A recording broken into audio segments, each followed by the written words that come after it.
An incident occurred, which we are all aware of. A building that had been given the necessary approvals by the county government tilted, and not only tilted, a whole floor was submerged under. We had to make very, very tough decisions. And those tough decisions were made based on professional analysis and professional advice.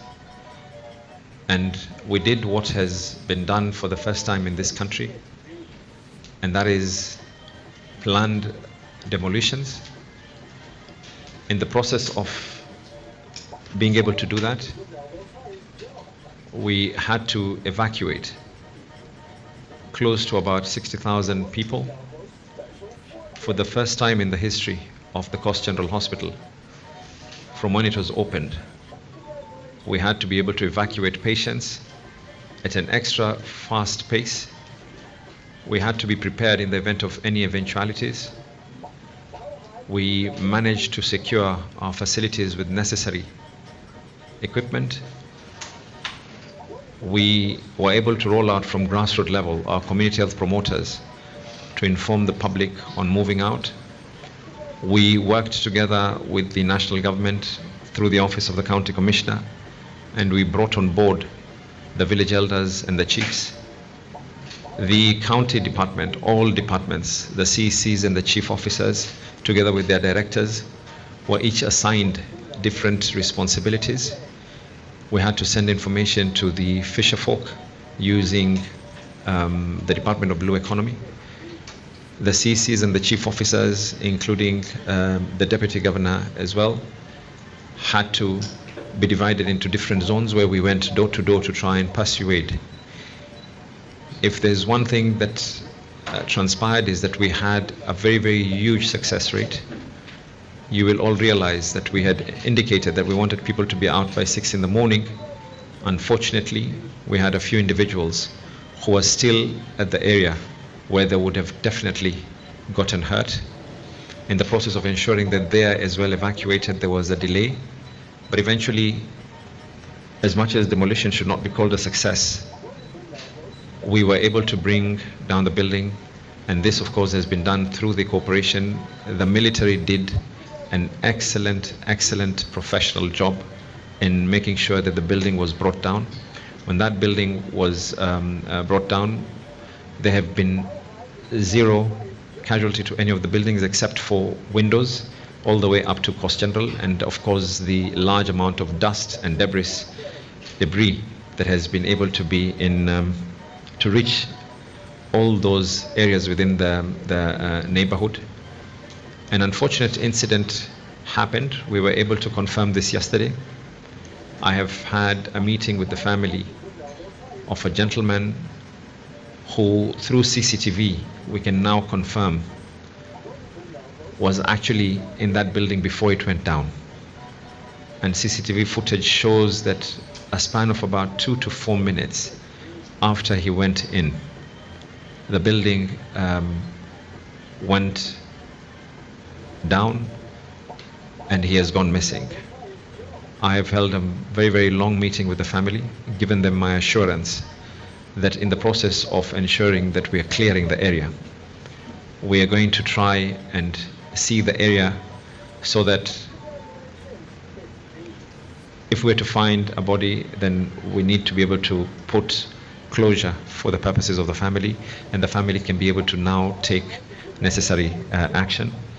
The Department of Lands is in the process of clearing the area right now as we're speaking.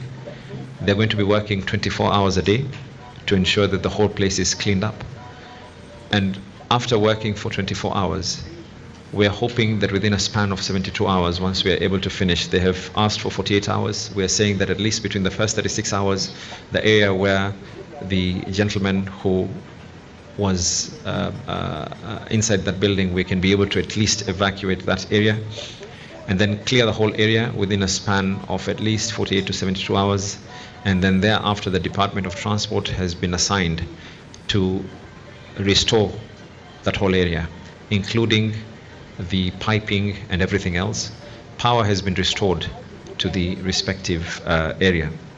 As much as I want to take the opportunity to, one, congratulate every single person, all those who have been able to mention, the private sector were very, very supportive.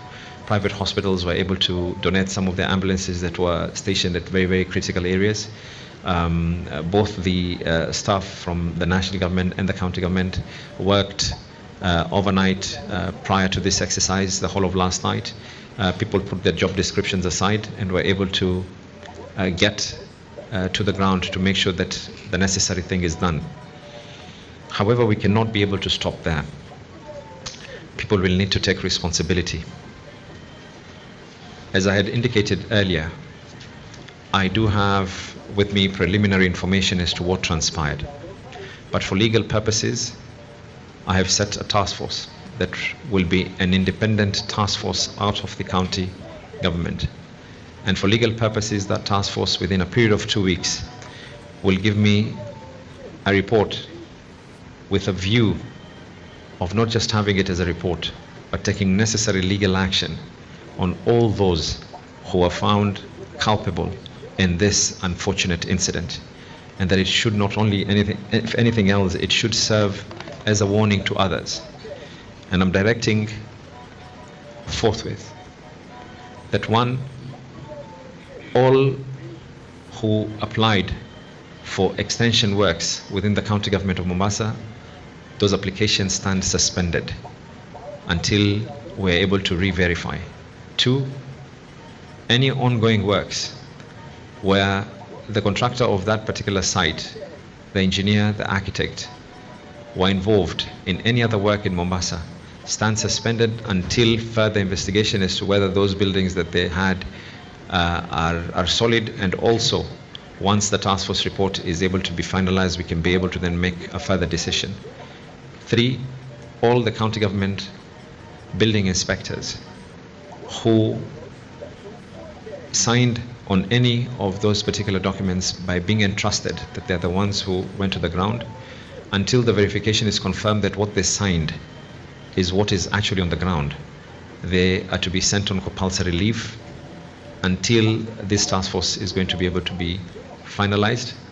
For the avoidance of doubt, the task force shall be with the National Building Inspectorate, Engineers Board of Kenya, National Construction Authority, the DCI, the Kenya Institute of Planners, the Registered Architects and Quantity Surveyors Board, the Association of Architects, and I have requested, and he has accepted, to have architect Lawrence Gitau, who has been with us from the onset of this particular journey, and he was part and parcel of it, to be able to chair this task force. He gives me his assurance that within a period of less than 2 weeks, after the debris has been removed and we have seen what exactly caused it, as I said, he has already been able to present to me a preliminary report, but I would like to have a final report that is going to have the input from each and every single person.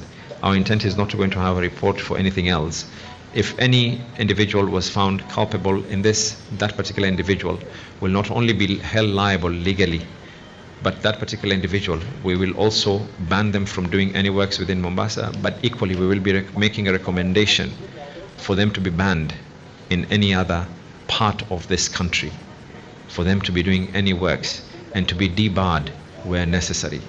So once again, I want to say a big thank you to everyone who has made this possible. It has truly not been easy, but I believe that I say again, the word success should not be used when we're demolishing, but for any other word, we were able to walk away from this whole process without any mess at all.